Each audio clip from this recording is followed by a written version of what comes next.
Liberia's former vice president, now opposition Unity Party political leader, Ambassador Joseph Boakai, has vowed to transform Liberia when elected president in 2023. He stressed that the current government has brought misery and suffering to the Liberian people. The former VP outlined the platform of his government built around agriculture, roads, education, sanitation, and tourism, which has an acronym, ARREST. The opposition Unity Party political leader stated that under President George Weah, Liberia is threatened by the same factors that were used by insurgents to destroy the country during the Civil War. Joining us now to discuss the state of the nation of Liberia and his ambition to become the next president of the West African country is Joseph Boakai, former vice president of Liberia and the presidential candidate of the Unity Party of Liberia. Good morning, and thank you for joining us on the morning show. Thank you for having me. Well, quickly, you've been Minister of Agriculture. That's right. You've been Vice President, yes. 2006 to 2018. And now you say you want to be a president. You are 78. The man that is there, George Weah, he may be in the opposition party, but he belongs to a younger generation. What is the ambition? What's the proposition? Why do you think you need to go back there to help the people of Liberia? Well, I always say that whatever is chasing you, if it doesn't stop running, you can't stop running. Our country had not seen the kind of leadership that is needed to transform that country. And Mr. Weah is not a person to do it. We knew it, but we gave them the chance to take him. And now we know very well that it's not a test. We know for sure that Weah was not cut up for that. And so we cannot allow our country to degenerate further. Well, how has Liberia degenerated under the leadership of President Weah? Although I understand he's been away since October watching football. That's right. In Qatar. But that can be the big problem. What exactly do you And I did say that Mr. Weah's presence in the country and his absence were all the same, except that when he's absent, he takes the money away. Mr. Weah, we all know that he was not really cut up for this kind of job. Mr. Weah is doing exactly what he's cut up for. And Liberia, when we were in power, Liberia was removed from being a failed state to a country that was giving hope to the people. We put in better infrastructure. We were able to remove the stigma of a nation that was failing. And right now, you go to Liberia, people who know Liberia, the country has gone backward in every area. It's all corruption, stealing with impunity. A country that is, I call, is on autopilot because there's no leadership. And we cannot continue to risk the future of unborn generation. Not to even mention the ones that are there, young people that just languishing. And so we need to rescue Liberia. All right.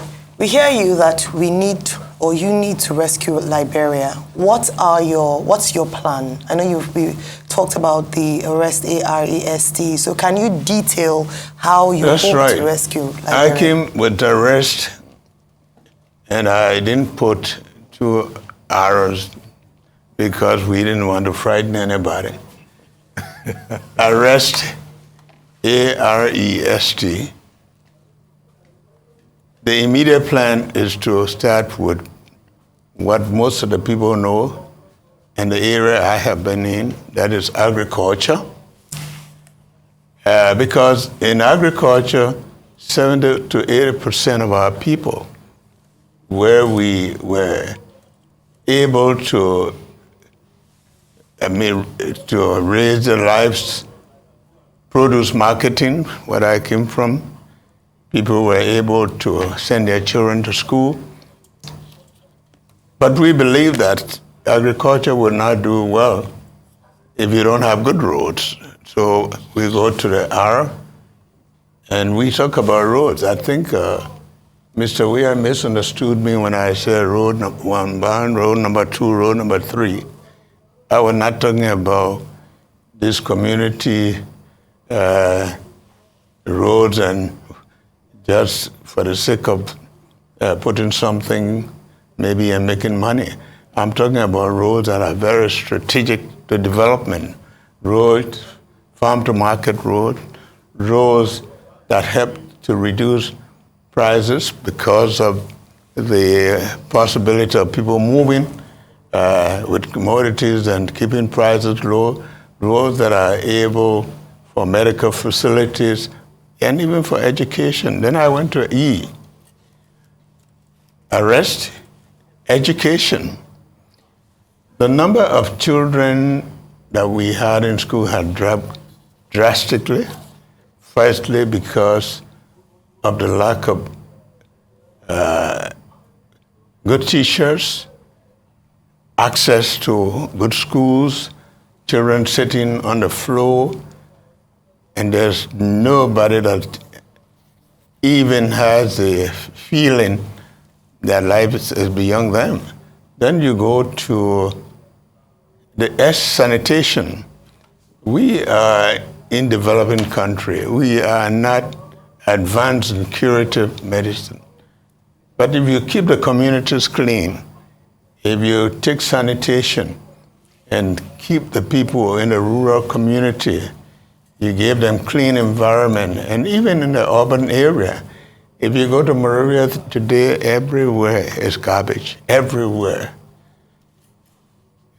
Good health start with good environment.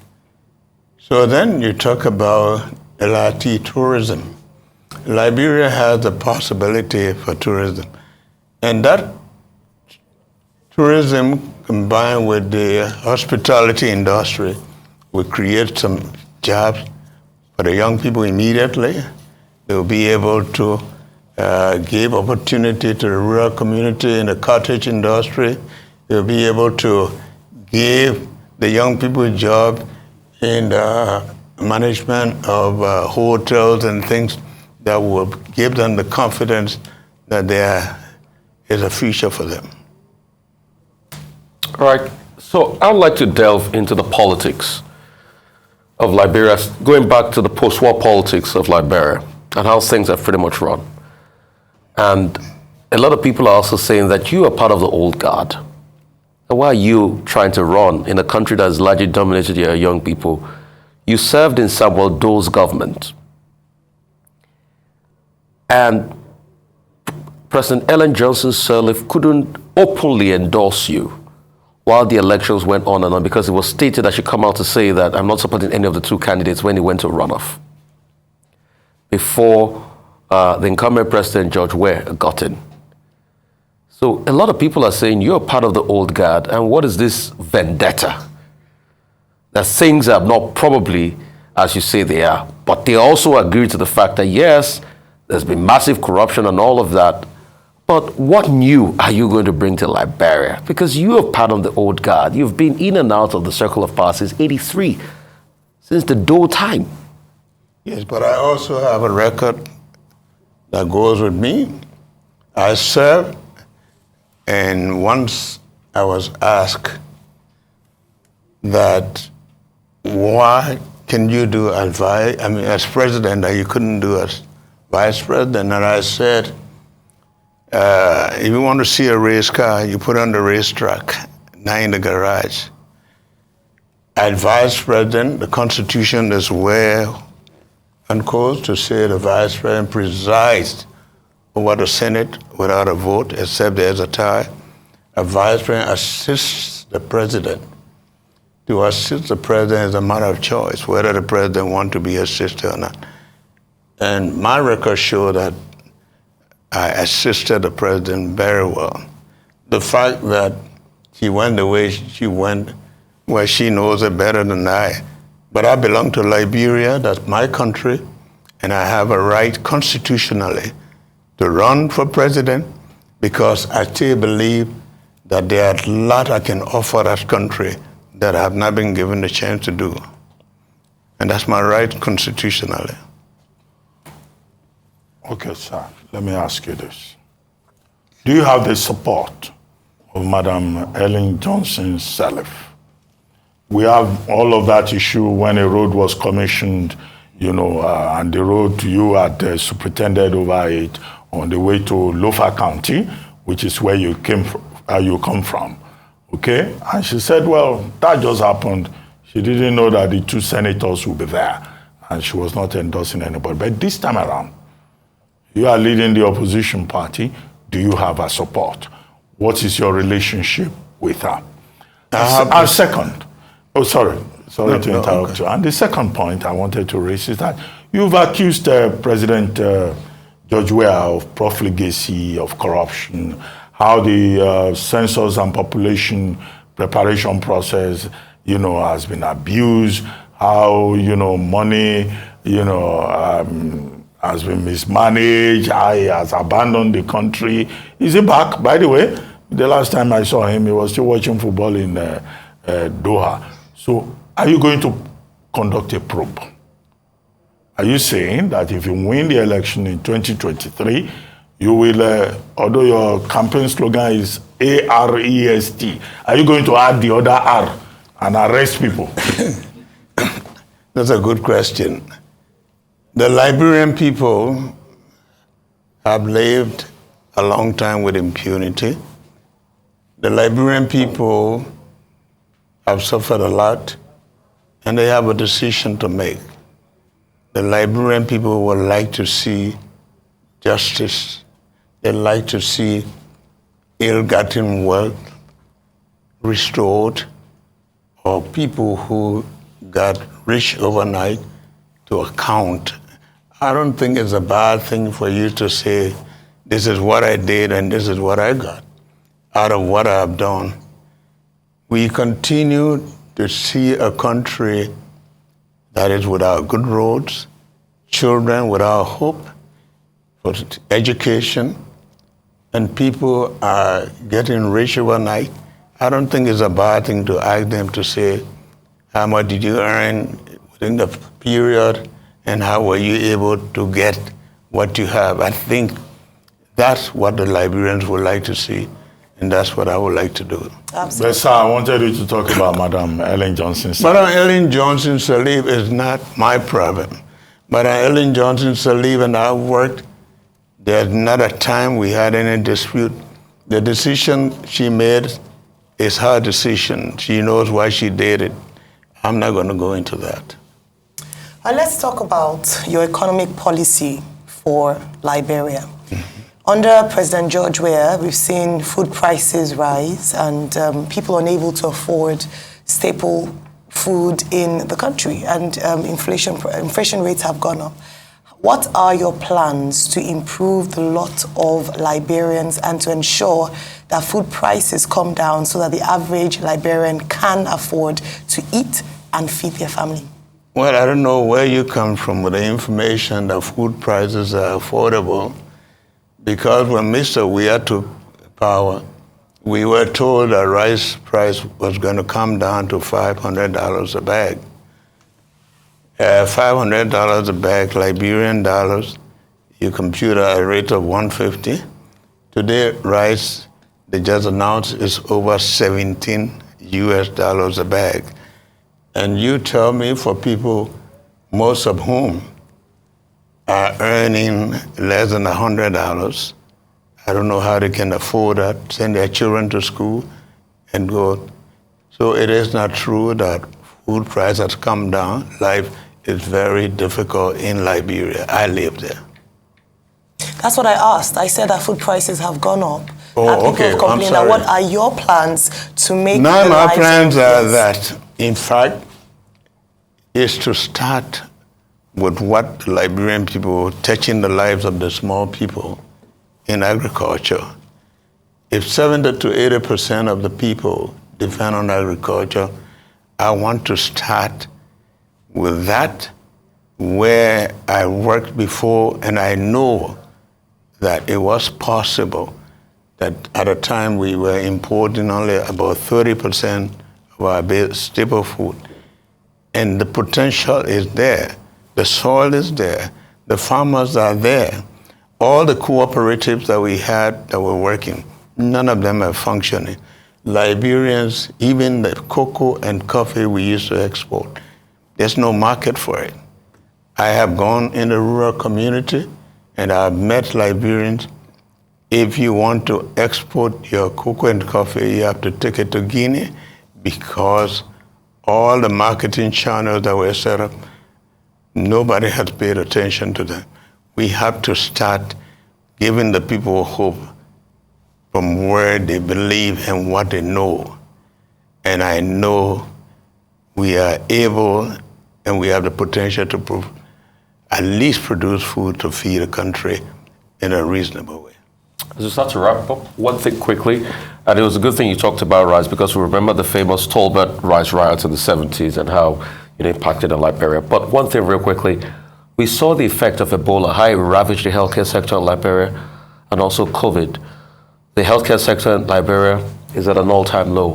What are you going to do to ramp up the healthcare sector once again in Liberia? No, that's why I talk about starting with sanitation, where the people are able to have a preventive healthcare delivery system, while we try to build the right infrastructure for curative medicine.